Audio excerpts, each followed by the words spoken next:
Okay, hi. Yeah, I know. It's been a while, but I've been busy. So, new video. It's the week before Thanksgiving 2019. We've got some stuff due this week. I've got a paper due on Friday. It's the second of three papers this semester, and they're all like 5 pages. Scholarly articles, stuff like that. We've had two or three group projects.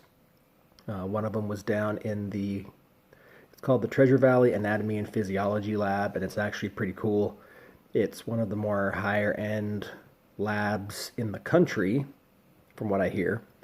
And you get to go down and hands on with cadavers. And the staff down there are great. They kind of explain everything to you. You go down a couple of times. I think we went down once over the summer semester, but then we've gone down a few times over the fall. And then one of the group projects, you have to use their kind of technology, which is really cool. Anyway, you'll get into that. Just know that there's no shortage of things needing to be done. Fall semester is a lot different than summer. A lot more hours, a lot more involved. One thing that I want to tell everybody, because word is out about these videos, there are a few people that are watching because they've talked to me, they've talked to other people who know about me. You all know who you are. Hi.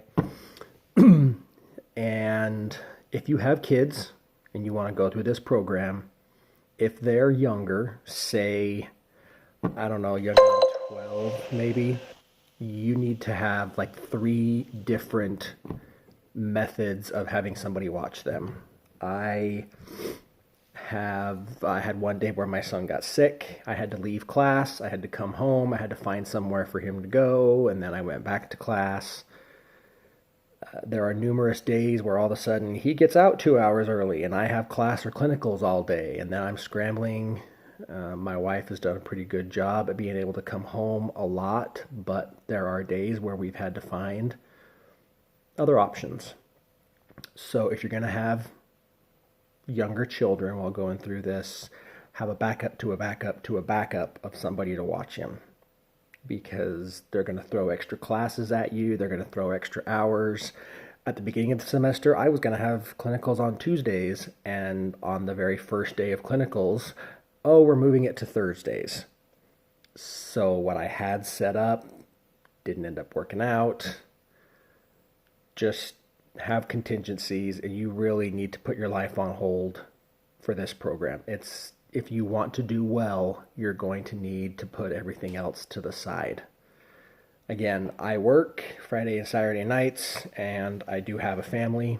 It does provide some very unique challenges. There are people that have specifically requested I talk about that. I'm going to save that for another video, but I wanted to get that out because people think working for me has been the hard thing. Not even close. I'm really lucky with my job. The hard thing for me is having a child at home who matters more than anything. There's not. He's the reason I'm doing this. He's my everything. So that's been the hard part. Just take it super duper serious. We got 4 minutes. Okay, what else can I tell you?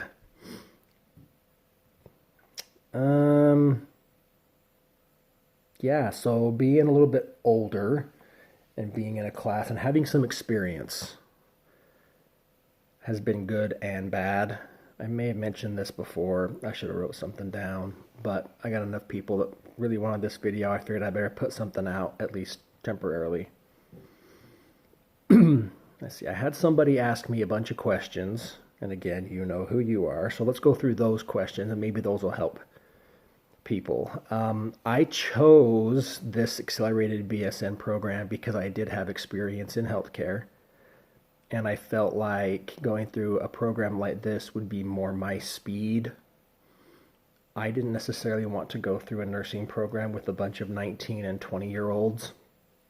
I also didn't want it to take like the other kind of bachelor's programs around here. Even if you already have a degree, it's still 2.5 years because you get summers off and it's not 18 credits a semester. At least I don't think so.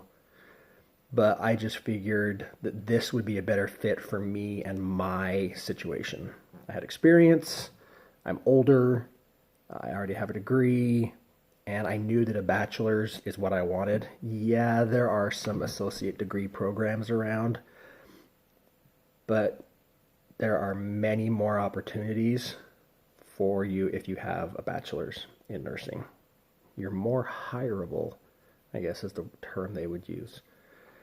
Grading. So grading in the nursing classes, most of the teachers will give you a rubric which tell you exactly what they're looking for. One thing I've noticed is if you do the minimum, which most of us probably do, I mean, we're all high achieving if we're going to get into this program.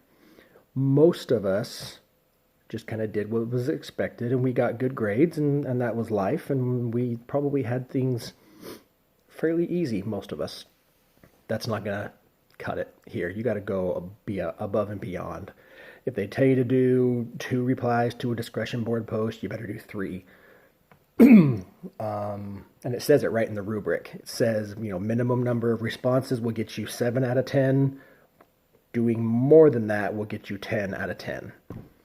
If you're one of those people who really has to get A's, just cannot stand it if you're not getting an A, you better just plan on putting in hours and hours a week of reading the book and doing stuff extra.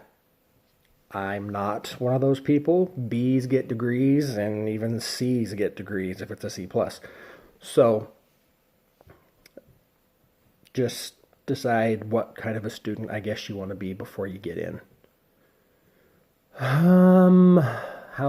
Again, with the whole managing everything, I got pretty lucky with the job and the home life, and we've got things in place now for helping out with the kid and whatnot. I am really looking forward to next week off for Thanksgiving. I still have to work, but there's no school for the entire week, and then I go back for like 2 weeks, and then we get 5 weeks off for between semester break. HESIs. I took HESIs yesterday.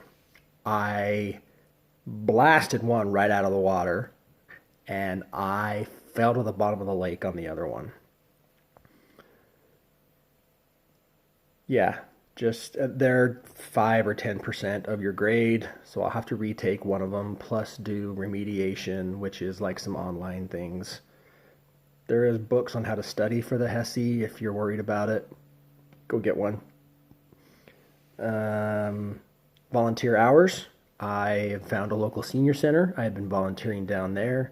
It's been really great. I have to get 18 non-clinical volunteer hours, and after today, I'm at 8 hours. So I'm hoping between now and the end of December to get all 18 of those wrapped up and done. The clinical hours, I'll be doing some hearing tests on kids at a local elementary school. Me and a couple other students will be with a nurse or somebody, and then I'll get us like 4 hours. So I'm trying to the program director quit. The woman who was leading our program. The other instructors have all stepped up.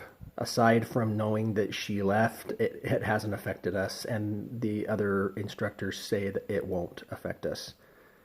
Preceptorships have mostly been decided. You've got some really awesome instructors that kind of stepped up and filled in whatever gaps she may have been leaving. So this happened like 3 or 4 years ago. I have a buddy who went through it, and they went through 3 different directors during his time there. So they've been through this before. They know what they're doing. A lot of people in my class were freaking out. Don't do that. Changes will happen. That's just the end all be all. So, holy crap, I went 10 minutes. Um, it'll be easier to do videos. You'll do another one next week, maybe the week after. Anyway, you can do this. If you have any questions, feel free. See ya.